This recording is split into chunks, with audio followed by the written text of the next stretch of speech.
aleluia. Santo é o teu nome, irmãos, Pai do Senhor. Lucas capítulo 4, do verso 16 até o 30, até o 20, perdão. Lucas capítulo 4, verso 16 ao 20, diz assim: indo para Nazaré, onde fora criado, entrou num sábado na sinagoga, segundo o seu costume, e levantou-se para ler. Então lhe deram um livro do profeta Isaías, e abrindo o livro, achou o lugar onde estava escrito: o Espírito do Senhor está sobre mim, pelo que me ungiu para evangelizar os pobres, me enviou a proclamar libertação aos cativos, a restauração de vista aos cegos, para pôr em liberdade os oprimidos e a pregoar o ano aceitável do Senhor. E tendo fechado o livro, devolveu ao assistente e sentou-se. E todos na sinagoga tinham os olhos fitos nele. Amém? Senhor meu Deus e meu Pai, Tu és santo, Tu és grande, Tu és maravilhoso, ó Pai. Como nós louvamos aqui, Tu és digno de tudo, Pai. Tudo é Teu, tudo é para Ti. E nós da Tua mão Te entregamos, porque nada é nosso. Obrigado, ó Pai. Fala conosco nesta tarde. Fala ao nosso coração, nos ensina, Pai, aquilo que Tu queres dentro da Tua palavra. Que em nome de Jesus o Teu Santo Espírito venha sobre nós, nos convencendo do pecado, da justiça, do juízo, e que o Teu Santo Espírito possa transformar as nossas vidas, que Ele possa, Senhor, nos encher, nos transbordar, e que através das nossas vidas, outras vidas possam ser impactadas para a honra e para a glória do Teu santo e poderoso nome, em nome de Jesus. Amém. Irmãos, podem sentar. Temos aqui nesta passagem o início do ministério de Jesus, né?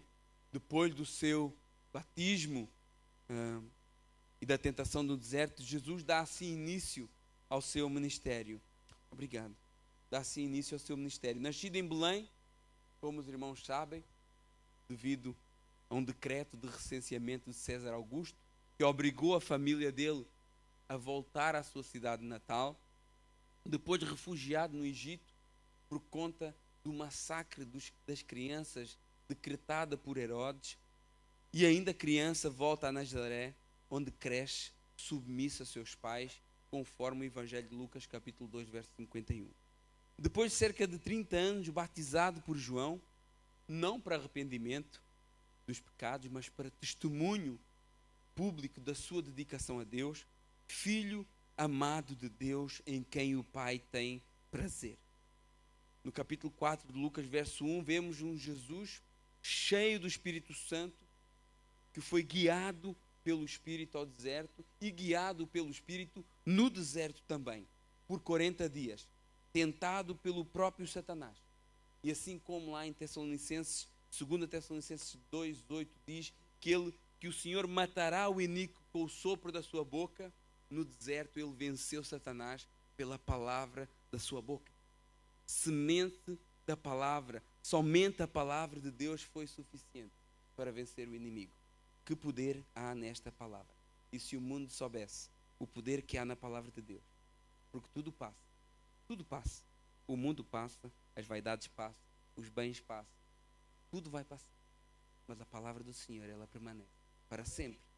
Mas a palavra de Deus, ela é tão preciosa que Deus deixou para nós. E vemos como ela é lâmpada para os nossos pés, luz para o nosso caminho. E Jesus, segundo o texto que nós lemos, ele foi para Nazaré, onde fora criado, entrou num sábado na sinagoga, Lucas 4, capítulo, verso 16, e segundo o seu costume, levantou-se para ler a palavra. Como judeu, a palavra diz, segundo o seu costume, ele entrou numa sinagoga. Mas que história é essa de sinagoga? Como surgiu a sinagoga e para que servia a sinagoga? E o que é que a sinagoga tem a ver conosco? Né? Depois do reinado de Salomão, o terceiro rei de Israel, o reino de Israel se divide. 10 tribos a norte, o reino de Israel, 2 tribos a sul, o reino de Judá. Essas tribos e esses reinos agora divididos eles há muito estavam afastados do caminho do Senhor. E ainda que Judá tivesse tido algumas reformas religiosas importantes, tanto o reino do norte como o reino do sul acabaram sendo levados cativos por outras nações. Primeiro o reino de Israel por Assíria e depois o reino de Judá pela Babilônia. E o templo completamente destruído. Não existindo mais templo, estamos a falar 600 anos antes de Cristo, não existindo mais templo, os judeus lá na Babilônia, eles começam-se a reunir para poder adorar o seu Deus, e aí surgem as sinagogas. Não mais o templo, não mais aquela estrutura dos sacrifícios, mas um lugar onde os judeus se reuniam para ler a palavra do Senhor, para se edificarem mutuamente, para estarem juntos. E podemos dizer que essa prática da sinagoga, esse princípio de se reunir no mesmo local, foi o que inspirou também a reunião pública do próprio cristianismo. A igreja como instituição, não como corpo místico de Cristo. Este local serviu de modelo para aqueles que eram chamados os homens do caminho, porque era assim que o cristianismo era chamado até Atos capítulo 11. Os homens do caminho que se reuniam à semelhança daquilo que era feito no judaísmo, nas sinagogas, onde a palavra de Deus era exposta, onde a palavra de Deus era discutida, onde a palavra de Deus era lida. E nós vemos que era o local onde Jesus pregava muitas vezes. Jesus muitas vezes ia à sinagoga e pregava a palavra, né? Mateus capítulo 4, verso 23 nos ensina isso. Percorria toda a Galileia ensinando nas sinagogas, pregando o evangelho do reino, curando todo o tipo de doenças e enfermidades entre o povo. Ao contrário do que muitos às vezes querem afirmar, de que Jesus fosse uma espécie de desigrejado, inconformado com a religião, a palavra nos afirma de que ele era comum estar nas sinagogas, ensinando, pregando, assim como era comum ele estar no templo. Era algo comum. Talvez alguns usem esse tipo de ideia para justificar a sua falta de compromisso. Mas não há um apoio na Escritura para dizer que Jesus fazia isso, que Jesus fosse um desigrejado. Deus nos mostra na palavra de Deus que Jesus, como judeu, viveu irrepreensível, cumprindo toda a lei e toda a religião judaica, inclusive congregando e ensinando nas sinagogas. E vemos também que os discípulos continuam essa prática em todas as cidades onde iam. Nós vemos que Pedro e João, em Atos capítulo 3, subindo para o templo para adorar a hora nona. Nós vemos em Atos capítulo 2 a igreja unânime todos os dias nos templos. O próprio Paulo, em cada cidade que ele chegava, ele se dirigia aonde? À sinagoga. Ele só não se dirigia à sinagoga se não existisse uma sinagoga. Caso contrário, era lá que ele ia pregar. E o desafio de Paulo na sinagoga era mostrar nas Escrituras que aquele que os judeus tanto ansiavam, que era o Messias, já tinha chegado. E como nós, né, como a igreja, e nós vemos, né, na igreja nós vemos essa continuidade, né, não mais uma sinagoga, né, com todos aqueles ensinos do judaísmo, mas um lugar onde o povo de Deus continua se reunindo para aprender a palavra de Deus. Ai, pastor, mas a igreja agora é diferente. Agora não tem esse negócio mais, não existe isso. Esse negócio de expor a palavra, agora não tem exposição da palavra. Agora vamos pregar sobre um tema, sobre prosperidade, sobre condição financeira. Vamos pregar sobre vitória. O negócio de meditar num texto dá muito trabalho. Doutrina é coisa do passado, não é isso que nós pensamos. Agora é preciso incentivar o povo, né? Trazer palavras de ânimo, ensinar o povo a conquistar coisas nesta vida. É isso que o povo está querendo. Orar. Não tem mais esse negócio de oração em grupo, não. Jesus diz que é para orar só no quarto. Não é isso que nós vemos. Eu me pergunto, em que ponto da história que as coisas mudaram? Onde que na história da igreja nós vemos que houve uma mudança? Quem falou que era diferente? Qual é o texto bíblico que serve de base para essa tese de que as coisas mudaram. É lógico que a mensagem mudou. A mensagem mudou. No judaísmo, a mensagem apontava para a vinda do Messias. Desde Gênesis capítulo 3:15. No cristianismo, a mensagem aponta para a cruz, onde o Messias, que já veio, resgatou toda a humanidade. Agora o propósito continua: ensinar e anunciar a verdade. Não, pastor, não tem nada disso não. A igreja é o lugar onde nós só adoramos, com muita música, com muito louvor. Agora a igreja é lugar do worship. Na igreja nem é mais igreja, agora é church. Agora já nem é igreja mais. Agora parece que nós passamos por outra coisa que eu não sei nem o que é.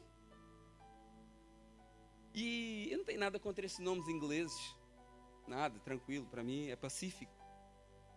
E eu até posso admitir em parte que, sim, a igreja é o lugar onde nós nos reunimos para adorar a Deus. E tivemos um momento de louvor e adoração agora maravilhoso. E eu dou graças a Deus pelos músicos, pelos louvores, né, que ensaiam, né? Quantos graus? 5 graus negativos na garagem do Márcio, né? E mandaram uma foto lá, um vídeo do ensaio, morrendo de frio, mas estavam ali ensaiando. E eu lembrei quando eu jogava basquete no frio e os dedos, né? Eu estava a pensar, como é que o Danny consegue estar a tocar teclado ali, os dedos cheios de frio, sem sentir o teclado, mas eles ensaiam, eles se dedicam, e glória a Deus por isso, né? E Deus tem usado o louvor, Deus tem sentido a presença do Senhor através dos louvores. A Bíblia diz que Deus é entronizado entre os louvores de Israel, e nós, quando louvamos a Deus, é como que nós replicássemos, eu até falei sobre isso na terça-feira na escola de instrução ministerial, quando nós louvamos ao Senhor é como nós replicássemos o habitat do Senhor aqui na terra, e Ele se faz presente. E Deus certamente não despreza o nosso louvor quando Ele é do fundo do nosso coração, e quando Ele transborda de dentro para fora e se manifesta em forma de louvor e adoração. E tudo isso é muito importante num culto. Tudo isso é importantíssimo no culto. Alguém me perguntou na escola de instrução ministerial, o que é que eu achava que era mais importante na igreja, se era o louvor, se era a palavra. Alguém se lembra a ilustração que eu dei? É como as asas de 2 aviões. O avião não voa só com uma asa, ele precisa das duas. Então é importante que haja o louvor, é muito importante que haja a palavra também. Mas a igreja não pode ser só louvor, só show, não. Não pode ficar por aí. Nós não podemos ficar por aí. A igreja, 1 Coríntios capítulo 14, verso 16, Paulo nos ensina como deve ser a liturgia da igreja. Ele diz assim: o que fazer então, meus irmãos? Porque a igreja de Corinto estava meio bagunçada. Era muito mover, muita coisa. Era língua estranha, profecia, aquela bagunça que Paulo diz assim: olha, quando entrar alguém que não conheça a Cristo aí no meio de vocês, vai achar que vocês são todos uma cambada de maluco. É o próprio Paulo que diz isso, não é eu. E Paulo diz assim: olha, então o que é que fazer? Quando vocês se reúnem, um tem salmo, o outro tem doutrina. Então o salmo é a palavra cantada, os louvores, a adoração, e a doutrina é aquilo, o ensino bíblico da Escritura. Atos capítulo 2 diz assim, verso 42, e perseveraram na doutrina dos apóstolos. E no verso 46 diz que louvando a Deus, né? Também cantavam. Depois de Jesus ter ensinado os discípulos sobre a ceia do Senhor, o que é que eles fizeram? Cantaram um hino. Então é claro que o louvor é importante na igreja. Tudo que tem fogo, faça o quê? Louva ao Senhor. O louvor é a expressão da nossa adoração. Louvar é elogiar o Senhor, engrandecer, santificar o seu nome. Porém, a adoração a Deus não está restrita a um lugar e nem a canções evangélicas. Se você só adora a Deus nesse momento, você está morto espiritualmente. Se você em 168 horas da semana adora a Deus em 45 minutos, dessas 168 horas, você já está morto. Você está representando algo aqui. E a adoração não está restrita. O próprio Jesus diz que o Pai procura verdadeiros adoradores que adoram em espírito e em verdade, ou seja, não só com os seus lábios, mas com todo o seu coração, toda a sua alma, toda a sua força, com todo o seu entendimento. Esse culto que o irmão falou, racional a Deus, diário, a adoração com a própria vida, a adoração como conduta e prática diária em todas as nossas atitudes. Mas quer saber algo que Deus não despreza, a adoração que Deus não despreza? É quando você faz com o coração contrito e quebrantado. Não desprezará o Senhor. O escritor aos Hebreus diz, por meio de Jesus, pois oferecemos a Deus sempre sacrifício de louvor, que é o quê? Fruto de lábios que confessam o seu nome. Esse é o louvor que Deus ama. Lábios que confessam o nome do Senhor, que confessam a sua dependência, que confessam a necessidade de arrependimento, que confessam o seu amor por Jesus. E esse louvor deve ser sempre ouvido e vai ser sempre ouvido por Deus. Esse é o louvor que faz a festa nos céus. Lábios que confessam o seu nome. E a igreja tem que ter cuidado, e nós temos que ter cuidado, porque talvez inconscientemente nós corremos o risco de transformar o culto num show. E isso tem acontecido. As igrejas têm se tornado casas de espetáculos. E quem apresentar o melhor espetáculo, certamente vai ter mais atendentes desse espetáculo. Mas como qualquer show, o povo paga para entrar. Ou fui só eu que já vi isso? Cobrar para entrar na igreja. Cobrar para entrar num evento. Isso existe também. Inclusive eu estava na casa de um irmão na quarta-feira, que ele foi ver um evento evangélico aí e cobraram um valor elevado para entrar. Só que ele, na realidade, na altura, ele não tinha tomado uma decisão para Cristo. Foi aqui em Paris. E ele falou assim, mas como assim? Eu vou ouvir a palavra de Deus, tenho que pagar para entrar? É isso? Quando a igreja se transforma num espetáculo, num show, é isso que acontece. E quando não paga para entrar, você paga para se manter lá. Porque toda a estrutura de um show sai muito caro. Então você vai ter que sustentar aquela estrutura. E se você não o fizer, o devorador vai atacar as suas finanças. Se você não abençoar, a sua vida financeira não vai avançar. Se você não contribuir, você não vai virar a chave da sua prosperidade. A sua empresa, se não patrocinar essa estrutura, ela não vai romper no mercado. Então você, se quiser se manter lá, você vai ter que sustentar o sistema. Mas Jesus entrava aos sábados na sinagoga para fazer o quê? Para ler a palavra. E a sinagoga tinha essa função. E eu não estou a tirar mérito ao louvor, não. Essa palavra nem sequer é nada, não tem nada a ver com o louvor. Agora, nós não podemos esquecer que a igreja do Senhor é onde nós aprendemos a palavra de Deus. Porque é esse o propósito. É das sinagogas que vem a igreja, que vem a ideia dos nossos templos. Não é do templo lá de Jerusalém. Lá era o lugar onde só os sacerdotes entravam e faziam um sacrifício e apresentavam o sangue do cordeiro. A igreja, o modelo de igreja vem das sinagogas, onde o povo se reunia. É da sinagoga que a igreja tirou a liturgia. Primeiro o louvor, depois a oferta, depois a palavra. Foi daí que nós tiramos isso. Onde as escrituras eram examinadas, onde se ensinava a palavra, onde as pessoas eram ensinadas a viver uma vida segundo a vontade de Deus. Lucas capítulo 4, verso 16 diz, indo para Jerusalém onde fora criado, entrou num sábado na sinagoga e segundo o seu costume, que era costume de Jesus, levantou-se para ler. E então lhe deram um livro do profeta Isaías. E abrindo o livro, achou o lugar onde estava escrito. Irmãos, se você não quer, vou dizer de maneira diferente, se você quer ser um discípulo de Jesus, você tem que aprender a palavra dele. Você tem que ser ensinado da sua palavra. Você tem que ouvir a palavra de Deus. O que é que Jesus fez durante 3 anos e meio? Tudo o que ele fez foi ensinar a palavra. Qual foi a ordem de Jesus? Ensinar a palavra. O que é que Paulo fez? Ensinou a palavra. O que é que nós queremos fazer? Pular, gritar, falar em línguas, mandar profecia, eis que eu te digo isso e aquilo, declaro, determino, confissão positiva, todas essas coisas não faz sentido nenhum. Porque não é o propósito da igreja isso. O propósito da igreja é ensinar a palavra.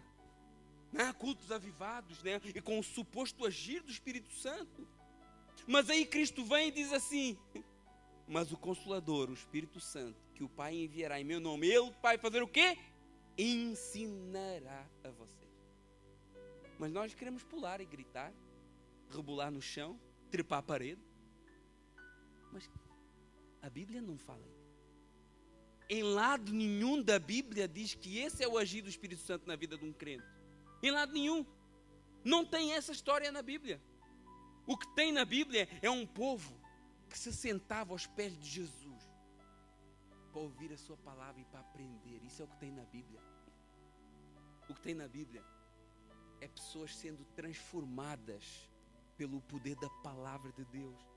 O que tem na Bíblia é Paulo pregando numa cidade em Troade, a madrugada fora, a noite toda pregando a palavra, e um jovem cai, adormece, cai da janela, morre. Aquele culto dirigido por Paulo, onde Paulo era o pregador, aquele culto, certamente muitas pessoas estavam ali e pensavam assim: que chato esse culto, só palavra, só palavra, só palavra. Coitado, o moço até dormiu, morreu, caiu. Imagina as pessoas ali, ó, tá vendo, ó? Tá vendo essas igrejas mortas aí? Não tem fogo, não tem mover, não tem nada, o povo até dorme. Mas quando Paulo chega perto desse jovem morto, ora e ele ressuscita. Porque palavra e poder andam juntos. Andam juntos. Porque tudo se criou pelo poder da palavra. E por outro lado, a falta dela leva à destruição. Não houve nenhum avivamento no povo de Deus que não tenha começado pela volta às Escrituras. Nós somos pentecostais. Gostamos de avivamento? É lógico que sim. Agora devemos olhar para as Escrituras como a fonte do avivamento para a igreja hoje. Porque foi assim que começou a igreja, anunciando as grandezas de Deus. Foi esse o efeito da descida do Espírito Santo sobre a igreja. Atos capítulo 2, verso 4. Todos ficaram cheios do Espírito Santo e começaram a falar em outras línguas, segundo o Espírito lhes concedia que falassem. E estavam morando em Jerusalém judeus, homens piedosos, vindo de todas as nações debaixo do céu. Assim como se fez ouvir aquela voz, afluiu a multidão e foi tomada de perplexidade, porque cada um ouvia falar na sua própria língua. Eles estavam admirados, se admiravam, dizendo: olha, mas não são esses galileus que estão falando? Como que nós ouvimos falar cada um na nossa própria língua materna? Nós somos pardos, medos, elamitas, os naturais da Mesopotâmia, Judeia, Capadócia, Ponto, Ásia, Frígida, Panfília, do Egito, das regiões da Líbia, nas imediações de Cirene, romanos que aqui residem, tanto judeus como prosélitos, cretenses e árabes. Como que nós ouvimos falar das grandezas de Deus na nossa própria língua? O agir do Espírito Santo na vida dos meus irmãos, na minha vida, na nossa vida, é para nos fazer falar as grandezas do Senhor. E quando o povo já estava de olhos nos apóstolos, quando os discípulos já tinham chamado a atenção do povo, Pedro se levanta. Aquele Pedro cobarde, aquele Pedro que havia negado Jesus com medo, aquele Pedro que tanto andava nas águas como afundava, aquele Pedro que tanto era usado por Deus como às vezes dava lugar ao Satanás, esse mesmo Pedro, mas que agora havia algo diferente na vida dele. Agora dentro dele estava algo que era maior do que ele mesmo. Agora ele tinha todo o poder e a autoridade sobre a sua vida. Porque é isso que o Espírito Santo faz na vida do crente. É isso que o Espírito Santo quer fazer na tua vida, na minha vida. Ele pega um desgraçado. O Espírito Santo pega um pecador. O Espírito Santo pega um cobarde. O Espírito Santo pega um traidor, pega um viciado em cocaína, pega um alcoólico, pega um viciado em pornografia e faz dele um pregador do Evangelho. É esse o poder transformador do Espírito Santo. Faz dele um missionário. Pegou uma mulher adúltera, casada 5 vezes, divorciada outras 5, e o que é que faz dela? Uma missionária. Alguém que ganha uma cidade inteira para Jesus. É isso que o Espírito Santo faz na vida da pessoa. Olha Paulo, um assassino, um perseguidor da igreja. E ele faz de Paulo o maior missionário e teólogo da história. Por quê? Porque Deus escolhe as coisas loucas desse mundo para envergonhar as sábias. Deus escolhe as coisas fracas para envergonhar as fortes. Deus escolhe as coisas humildes e as desprezadas e aquelas que não são, para reduzir a nada as que são, a fim de que ninguém se glorie e vanglorie na presença dele. Porque dele, por ele e para ele é todas as coisas. E Pedro agora estava cheio do Espírito Santo, transbordante do Espírito Santo. Mas o que é que ele faz? Ele tira o paletó e começa a passar nas pessoas. É isso que ele faz. Começa a jogar raios laser para a plateia do Espírito Santo e o povo começa caindo, começa a soprar o Espírito Santo na cara das pessoas. Se cair só se for do bafo. Começa a derramar azeite, começa a revelar detalhes da vida da pessoa. É isso que Pedro, cheio do Espírito Santo, faz. Começa a entregar profecia. É isso que Pedro, cheio do Espírito Santo, faz. Pedro, cheio do Espírito Santo, ele começa a pregar a palavra de Deus. É isso que ele começa a fazer. E ele começa com o profeta Joel, dizendo assim, olha, não, ninguém está bêbado aqui não. Isso é a promessa que foi feita aos nossos pais, que nos últimos dias Deus derramaria do seu Espírito sobre toda a carne. E vocês rejeitaram aquele que foi prometido. Ele começa em Joel, vai para Salmo 16, depois passa por 2 Samuel, capítulo 7, vai para Salmo 110. Ele prega a palavra. Ele não prega nada dele. Ele faz uma pregação em que ele expõe as Escrituras. E ele termina com a verdadeira mensagem do Evangelho que ele tinha aprendido com Jesus.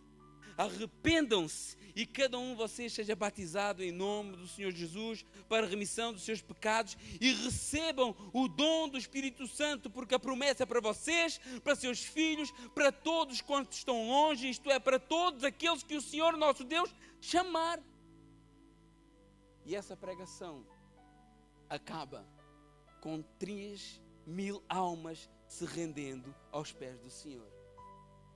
Tudo pelo poder da palavra de Deus, porque o agir do Espírito Santo opera através da palavra de Deus. E a igreja tem que voltar para essa verdade da palavra. A igreja tem que voltar para isso. Mas parece que isso não é fácil. Porque nós vamos, às vezes, a algumas igrejas em que não é pregado o Evangelho. Mas o que é pregado? É pregado uma história.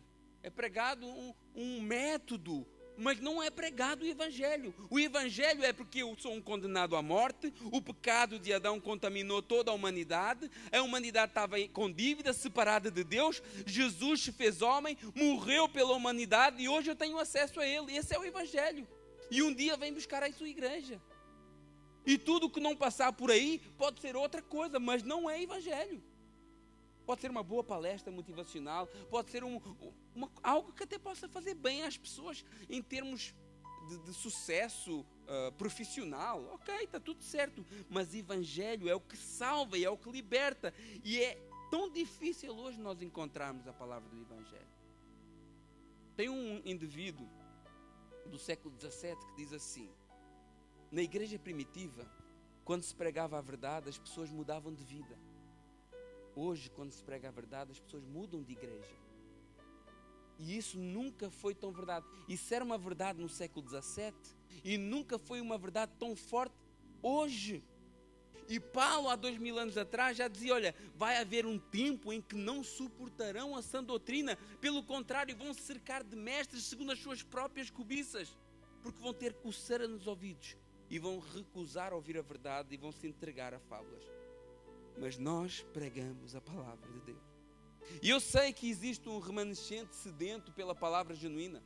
Eu sei que existe um povo com fome não de pão e sede não de água, mas de ouvir a palavra do Senhor. E não existe nada mais espiritual do que o efeito que a palavra tem na vida de um homem e de uma mulher. Tudo que nós podemos fazer na igreja, tudo que você possa fazer na igreja, não há nada mais cortante, mais vivo, mais penetrante, mais eficaz, mais poderoso, mais útil para ensino, repreensão, correção, educação e justiça. Não há nada tão espiritual como meditar na palavra de Deus. E como eu já disse, tudo passa, mas a palavra permanece. Intocável, inerrante, incontestável, perfeita, pura palavra de Deus. E quando alguém vem e diz assim: pastor, falta qualquer coisa na nossa igreja, eu ouço essas coisas. Tem muito ensino. Falta, eu quero mais emoção, eu quero mais mover, eu quero mais sensações. Irmãos, eu não tenho isso para os irmãos. O que eu tenho é a palavra de Deus. E isso é tudo que os irmãos podem esperar de mim. Tudo. E Jesus começa o seu ministério pregando a palavra. Salmo 61. Aquele que era a própria palavra encarnada.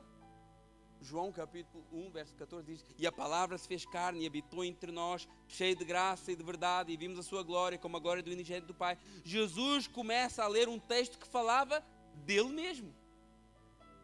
Lucas capítulo 4, verso 18. O Espírito do Senhor está sobre mim, porque me ungiu para evangelizar os pobres, me enviou para proclamar liberdade aos cativos, restauração de vista aos cegos e pôr em liberdade os oprimidos e apregoar o ano aceitável do Senhor. Essa foi a missão do Senhor Jesus, cumprida aqui na terra através do seu ministério terreno. E o Espírito de Deus desceu sobre ele para o capacitar a desempenhar essa missão. Ele não deixou de ser Deus. Ele nunca deixou de ser Deus. Mas sendo Deus, como diz Filipenses capítulo 2, verso 5, não usurpou ser igual a Deus, antes esvaziou de si mesmo, tomando forma de homem. Então, o Espírito Santo foi com Jesus até o último instante. Hebreus capítulo 9, 14 diz: quanto mais o sangue de Cristo, que pelo Espírito eterno a si mesmo se ofereceu sem mácula a Deus. Ele venceu as tentações pelo poder do Espírito Santo. Porque a palavra diz que o Espírito conduziu para o deserto e o conduziu no deserto. Ele curava pelo poder do Espírito Santo. Ele libertava pelo poder do Espírito Santo. Ele expulsava os demónios pelo poder do Espírito Santo. Inclusive isso deu o que falar. Porque os fariseus acusaram de expulsar demónios pelo príncipe dos demónios. Aí Jesus diz assim: olha, eu expulso demónios pelo Espírito de Deus. E ele diz mais: cuidado quando vocês falam do Santo Espírito de Deus. E Jesus diz algo muito interessante para nós termos cuidado também. Se alguém falar contra o Espírito Santo, não lhe será perdoado, nem neste mundo, nem no porvir. Se falar contra mim, Jesus disse, se falar contra mim, poderá ser perdoado. Agora, se falar contra o Espírito Santo, não. Cuidado ao atribuir a Satanás uma obra que é do Espírito Santo. Cuidado quando alguém nega o agir do Espírito Santo. Cuidado quando alguém menta ao Espírito Santo.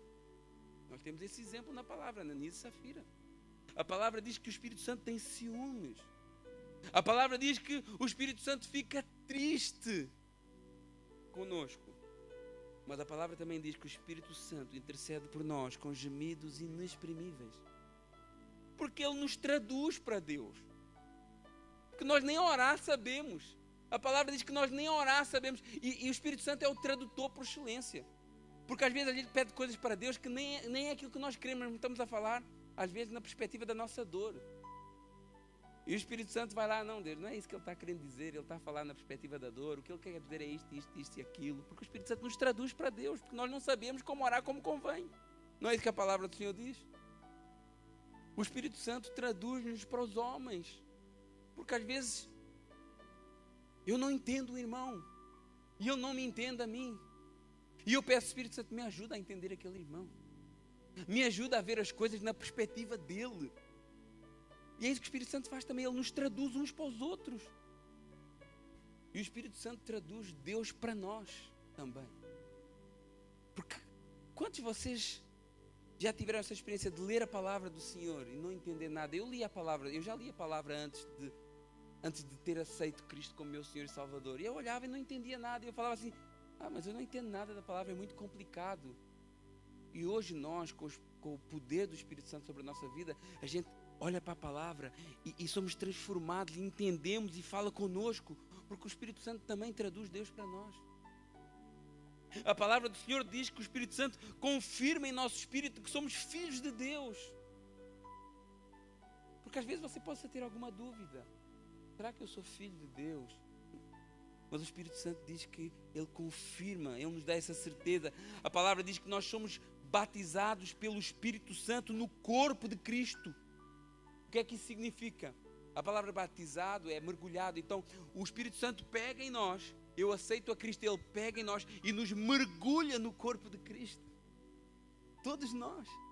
A palavra diz que Ele quer nos encher e que nós devemos deixar Ele nos encher. A palavra diz que Ele nos batiza. Jesus nos batiza com o Espírito Santo e com fogo. Quando perguntaram a João Batista se seria ele, porventura, o próprio Cristo, João diz assim: olha, eu na verdade eu batizo com água. O meu negócio é só água aqui. O João está dizendo assim: olha, o meu negócio é só água. O meu negócio é uma coisa simbólica. Vocês vêm aqui, tomam um banhinho, vão embora. Mas vem um que é mais poderoso do que eu. Vem um que eu não sou digno nem de dobrado e inclinado desatar as suas sandálias. E Ele não vai mexer com água, não. Ele vai mexer com o Espírito Santo e com o fogo. É isso que o Senhor faz. E assim como no início do ministério, o Espírito desceu sobre Jesus, né? Vocês lembram-se dessa passagem? O Espírito desce sobre Jesus como uma pomba. Assim como aquela pombinha que pegou um raminho da oliveira e foi ter com Noé e pousou em cima da arca, dizendo a Noé assim: olha, a terra é novamente habitável. Há vida na terra. E a palavra diz que quando o Senhor Jesus é batizado, o céu se rasga. Rasgar é um ato de violência, meus irmãos. E o Espírito Santo vem porque Ele volta a encontrar na terra alguém para pousar. Ele volta a encontrar na terra alguém para habitar. E esse alguém era Cristo Jesus. E Cristo, Ele é também, de certa forma, a nossa arca. Porque Ele é a única salvação. A única, fora da arca não havia salvação. Assim como fora de Jesus não existe salvação. Você pode procurar, você pode buscar, mas não existe. Jesus é o caminho, é a verdade e é a vida. Não há mais nada além dele. Assim como naquele momento, quem não entrava na arca não tinha salvação. E se você não está em Jesus, não há salvação para a tua vida. Jesus veio para salvar o homem de um mundo condenado à destruição. Assim como aquela arca salvou Noé e a sua família de um mundo condenado.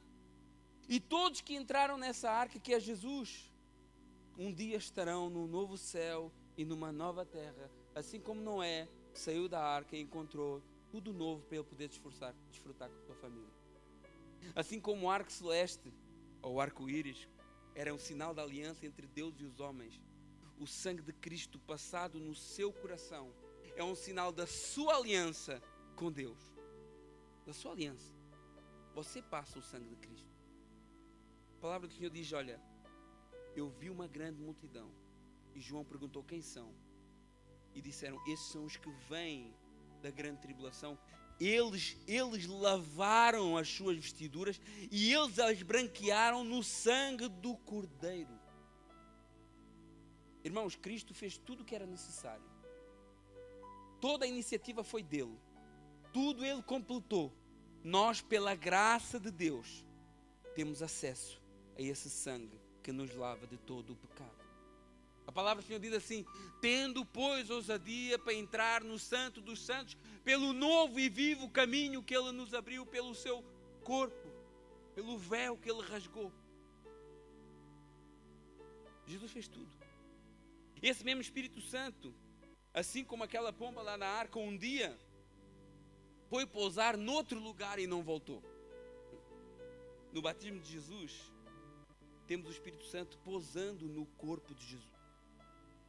Era o único homem ao qual o Espírito Santo poderia descer. Era o único raminho de oliveira que a pomba poderia pousar. Mas em Atos dos Apóstolos, capítulo 2, nós temos mais 120 raminhos de oliveira. 120 que juntos fazem parte do mesmo corpo. O mesmo corpo, o qual o Espírito Santo rasgou os céus e veio habitar diante de João Batista, mas agora um corpo diferente aos olhos naturais. Um corpo composto por vários membros, mas que também é corpo de Cristo pelos olhos da fé. E assim como estava sobre Jesus, o Espírito Santo está sobre a sua igreja, meus irmãos. O Espírito Santo está sobre a sua vida. Não tenha dúvidas. Não tenha dúvidas, meu irmão e minha irmã, disso. Ai, pastor, mas eu não falo em línguas. Quem disse que o falar em línguas é um sinônimo da presença do Espírito Santo? O diabo fala em línguas também, e eu não estou com isso a desprezar o dom, porque eu creio no dom de línguas, é bíblico. Mas muitos sentem-se oprimidos porque a religião tem ensinado que se eu não falo em línguas, então eu não tenho o Espírito Santo. Eu crio o texto para provar isso aí, mas não tem. Romanos capítulo 10, verso 9 diz assim: se com tua boca confessar Jesus como Senhor, em teu coração creres que Deus o ressuscitou dentre os mortos, serás salvo. Porque com o coração se crê para a justiça, com a boca se confessa a respeito da salvação. Portanto, a Escritura diz: todo aquele que nele crê não será confundido, pois não há distinção entre judeu e grego, uma vez que mesmo é o Senhor para com todos, rico para com todos que o invocam, porque todo aquele que invocar o nome do Senhor será salvo. Então, se você é salvo, se você é um salvo, então você é um ramo de oliveira que o Espírito Santo pode pousar. Mas é curioso que agora o Espírito Santo não veio mais na forma de uma pomba, mas como línguas como de fogo. O que é que será isso, né? Porque é esse órgão tão pequeno que está aí dentro da sua boca, que é tão difícil de dominar. Tiago diz que nenhum homem consegue dominar a sua língua. Mas agora nós temos uma missão. E para essa missão nós temos que usar a nossa língua. Por isso que Jesus diz assim: olha, esperem em Jerusalém. Eu vou vos dar capacidade para vocês usarem essa língua para aquilo que me agrada. Eu vou descer sobre vocês o Espírito Santo. E aí vocês serão minhas testemunhas. O que é que a testemunha faz? Testifica. A testemunha fala em favor. A missão é a mesma. Cristo completou na cruz. Tudo foi consumado. O preço foi pago. O resgate foi pago. Não existe mais dívida. A humanidade foi justificada. Não tem mais acusação. Está tudo à disposição. Agora, aquele que invocar o nome do Senhor será salvo. Mas, como invocarão em quem não creram? Como crerão naquele que nada ouviram? Ou como ouvirão se não há quem pregue? E como pregarão se não forem enviados? E é aí que entra a igreja do Senhor.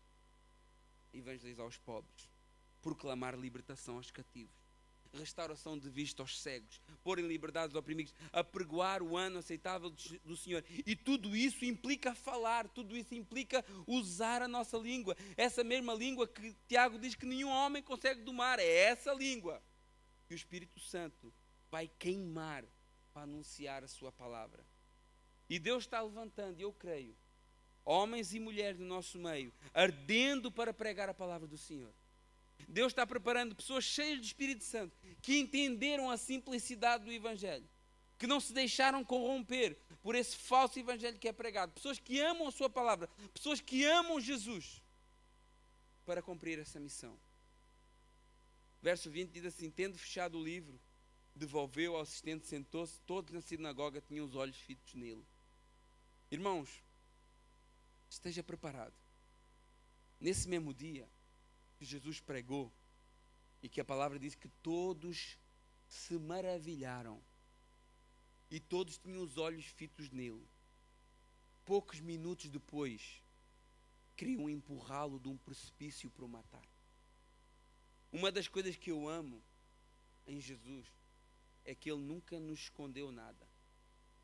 Jesus sempre preparou o seu povo para o sofrimento. Jesus deixou tudo preto no branco.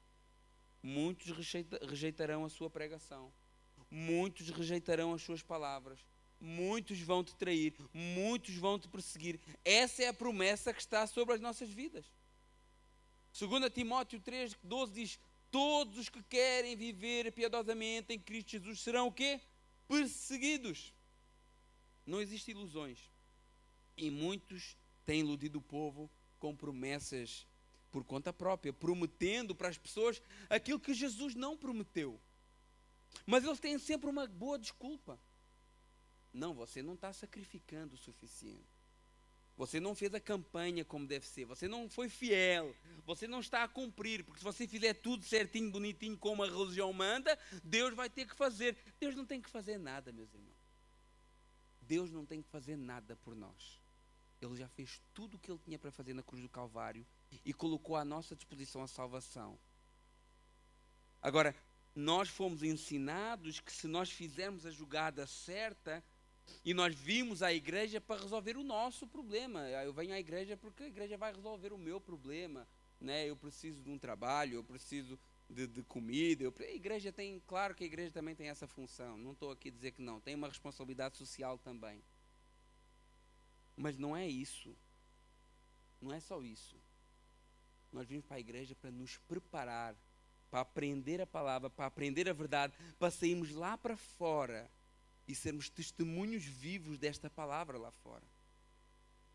E isso vai ter pessoas que vão ser contra nós. Se Deus quiser, Ele dá. Se Deus quiser curar, Ele cura. Se Deus quiser fazer, Ele faz. E nada muda. Aliás, a cura é só um remendo. A cura é só um remendo. Alguém é curado para não morrer mais.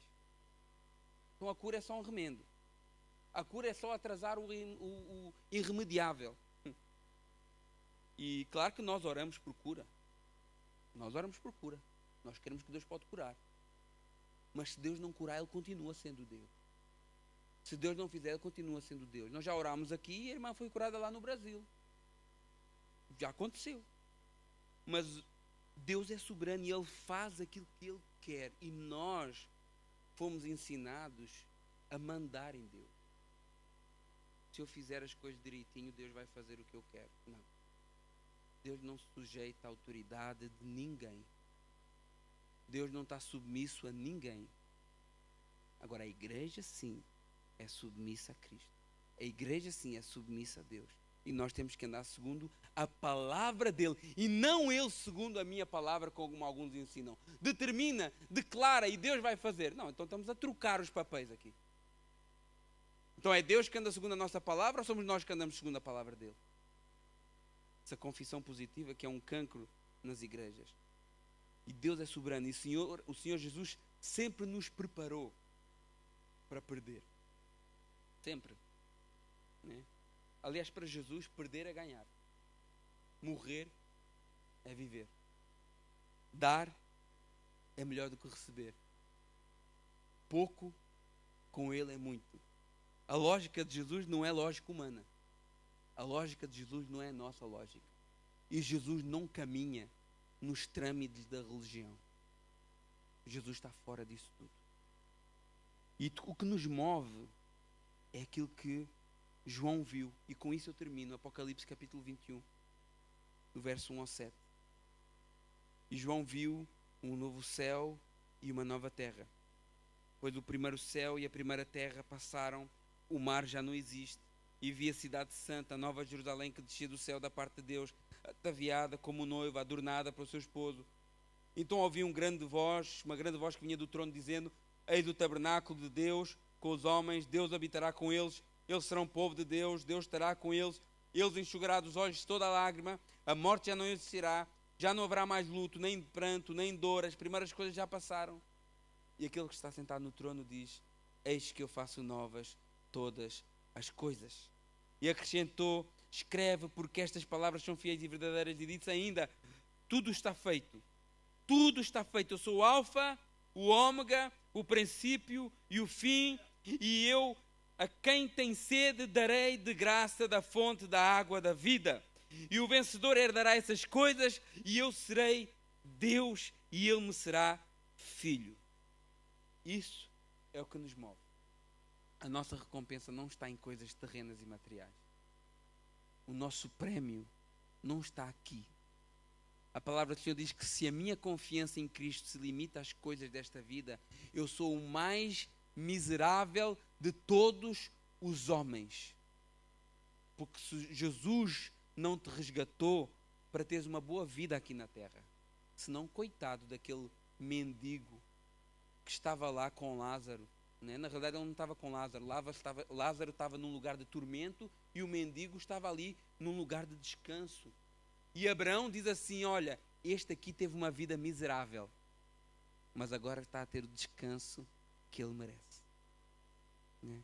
Esse mendigo, aos olhos da igreja de hoje, era um pecador, era um infiel. Assim como aqueles amigos de Jó chegaram perto dele e disseram assim, olha, essa miséria que tu estás a viver, certamente é porque tu pecaste. E o Senhor castiga o ímpio. Essa doença, essa pobreza, tudo o que te aconteceu, é porque tu adquiriste a tua riqueza às custas dos pobres e das viúvas. Porque esse é o pensamento de muitos, o pensamento dos amigos de Jó. Mas presença de Deus e riqueza não tem nada a ver uma coisa com a outra. Presença de Deus não quer dizer ausência de dores, ausência de problemas, ausência de sofrimentos. Presença de Deus significa que quer no vale da sombra da morte, quer numa festa, o Senhor está lá conosco. O Senhor leva os seus discípulos às bodas de Canaã, mas logo a seguir leva os seus discípulos a um funeral. E quer nas bodas, quer no funeral, Jesus estava lá com eles. E é isso que é ser discípulo de Cristo. Amém? Vamos ficar de pé. Esse lugar que João viu é onde eu quero estar um dia. E é essa verdade que nós temos que anunciar. Prega a palavra, meu irmão, minha irmã. Viva a palavra. Ame a palavra. Deixe o Espírito Santo queimar na tua vida o desejo de ser um pregador da palavra, de ser um missionário, de ser uma missionária, cheio do Espírito Santo, fiel à palavra de Deus. Não anda atrás de supostos movimentos que não têm nada a ver com Deus. Supostos movimentos com muita emoção, com muitas coisas diferentes, luzes, ambientes, mas que não chega nem até ao fim da igreja. Quando você sai da igreja, tudo é igual. Não tem impacto. Não transportamos para a nossa semana a palavra e ficamos a meditar nela. Não anda atrás disso. Deixe o Espírito Santo guiar a sua vida. E Ele sempre o guiará para anunciar aquilo que Cristo fez por nós. Este será o agir do Espírito Santo na nossa vida. Anunciar as grandezas de Deus. Amém? Vamos agradecer a Deus através do nosso louvor, através da nossa adoração, e que a gente possa verdadeiramente sermos guiados pelo Espírito Santo. Deixar o Espírito Santo habitar em nós, deixar Ele fazer morada e nos encher. Paulo diz assim: deixai-vos encher do Espírito Santo. O que é que isso significa? Significa que eu também posso impedir que Ele me encha. Não foi isso que Estevão disse àqueles que estavam a apedrejá-lo? Ele disse assim: vocês sempre resistem ao Espírito Santo. Não resistam. Deixe Ele encher, deixe Ele fazer parte da sua vida, deixe Ele transformar a sua vida, deixe Ele moldar o seu caráter, deixe Ele ajudá-lo nas suas fraquezas, nos seus vícios, nas suas dificuldades. Quem não tem? Quem não tem vícios? Quem não tem fraquezas? Agora, claro que sozinho você não vai conseguir. Sozinhos nós não somos capazes, porque estamos a lutar uma luta espiritual com armas físicas e não tem como, é desequilibrado. Jesus quer que nós vivamos uma realidade espiritual, deixar-nos encher daquele Espírito que nos fortalece, que nos guia, que nos santifica, que nos molda, que nos convence. O Espírito que opera em nós a mudança. Deixe o Espírito Santo trabalhar na sua vida. Eu não sei se todos vocês aqui já entregaram a sua vida a Jesus. Eu não sei se todos aqui já tomaram uma decisão para Cristo. Mas o Espírito Santo te diz: olha, eu quero mais, eu quero encher, eu quero fazer parte da tua vida, eu quero andar lado a lado contigo, eu quero pousar em ti, eu quero transbordar através da tua vida. E Ele diz isso hoje, Ele diz isso agora. Porque essa foi a palavra do Senhor para nós. O Espírito Santo que desceu sobre Jesus rasgou o céu, porque finalmente tinha alguém para habitar aqui nesta terra. Hoje tem a sua igreja para habitar. Hoje tem o seu povo para habitar. E Ele quer habitar em nós. Ele quer fazer morada na vida de cada um de nós. Ele quer ter impacto na nossa vida. Então peça ao Senhor, se você nunca fez uma confissão de fé, peça ao Senhor: Senhor, olha, eu estou aqui. Eu estou aqui, Senhor. Eu entendo que eu preciso de tomar uma decisão para Cristo. Fale com o Senhor. Nós criamos o hábito, né, de vir à frente, toda aquela coisa. Ok, é importante a gente confessar diante dos homens, mas nesse momento aí onde você está, pode fazer essa oração agora. Você não tem coragem de vir aqui à frente, ou para fazer a confissão, ou para fazer uma reconciliação com o Senhor, mas não deixe de o fazer aí onde você está e diga: Espírito Santo, vem sobre a minha vida. Espírito Santo, eu preciso de Ti. Espírito Santo, muda a minha casa, muda a minha família, muda o meu ser, muda a minha vida. Faça essa oração agora aí. Senhor, me perdoa do meu pecado. Senhor, recebe a minha vida nas Tuas mãos, me recebe no Teu reino, escreve o meu nome no Teu livro. Oh, Santo Deus,